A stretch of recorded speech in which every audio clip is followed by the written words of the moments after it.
सुमन गायत्री के चैनल पर आप सभी का स्वागत है। हम लोग झूमर गीत गाने जा रहे हैं। यहाँ पर लाइक कीजिए, सब्सक्राइब कीजिए। हम लोग का वीडियो अच्छी लगे शेयर कमेंट कीजिए। लाइक और सब्सक्राइब करना न भूलें। पूरा वीडियो देखिएगा, अपना प्यार बरसाइएगा। जो गलती होगा उसे क्षमा करिएगा। कमेंट में बताइएगा हम लोग का गाना कैसे लग रहा है। सूतल रानी सैया के से जियारू न झुना बाजे कंगनवा। सूतल रानी सैया के से जियारू न झुना बाजे कंगनवा। कंगना के चोट मोर सैया के लागे रूसल बैठे अगनवा। कंगना के चोट मोर सैया के लागे रूस के बैठे अगनवा। कंगना के चोट मोर सैया के लागे रूस के बैठे अगनवा। सासु मनावे सैया ने माने ननदो ठाड़ी अगनवा। सासु मनावे सैया ने माने ननदो ठाड़ी अगनवा। ए माटी लगनु के छुए न देबो नैहर के पालल शरीरिया। ए माटी लगनु के छुए न देबे नैहर के पालल शरीरिया। ए माटी लगनु के छुए न देबो नैहर के पालल शरीरिया। ए माटी लगनु के छुए न देबो नैहर के पालल शरीरिया।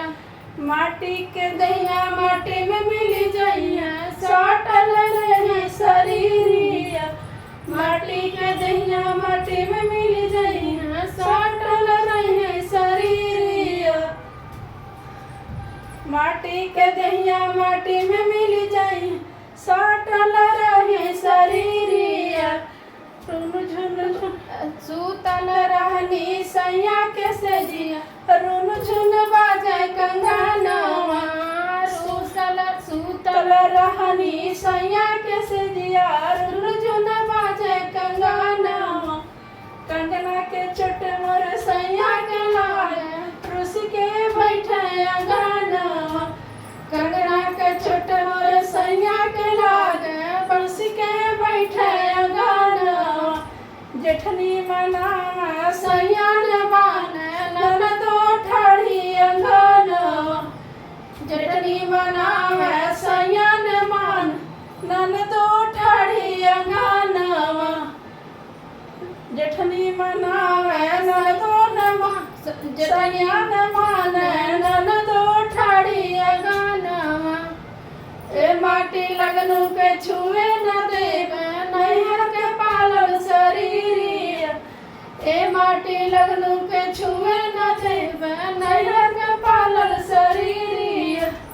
माटी के दहिया माटी में मिल जाइया सटल रहिया शरीरिया। माटी के दहिया माटी में मिल जाइया सटल रहे शरीरिया। माटी के दहिया माटी में मिल जाइया सटल रहे शरीरिया। सूतल रहनी सैया के से जिया रुन झुन बाजे कंगनवा।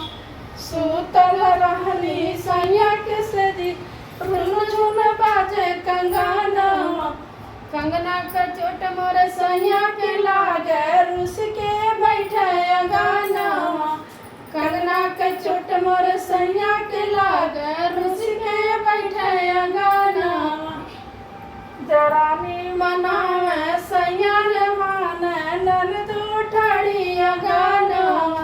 देवरानी मनावे सैया ने माने ननदो ठाड़ी अगनवा। ए माटी लगनु के छुए न देबो। ए माटी लगनु के छुए न देबे नैहर के पालल शरीरिया। ए माटी लगनु के छुए न देबे नैहर के पालल शरीरिया। माटी के दहिया माटी में मिल जाइया माटी के दहिया माटी में मिल जाइया सटल रही शरीरिया। माटी के दहिया माटी में मिल जाइया सटल रही शरीरिया। ए माटी लगनु के छुए न देबो नैहर के पालल शरीरिया। ए माटी लगनु के छुए न देबो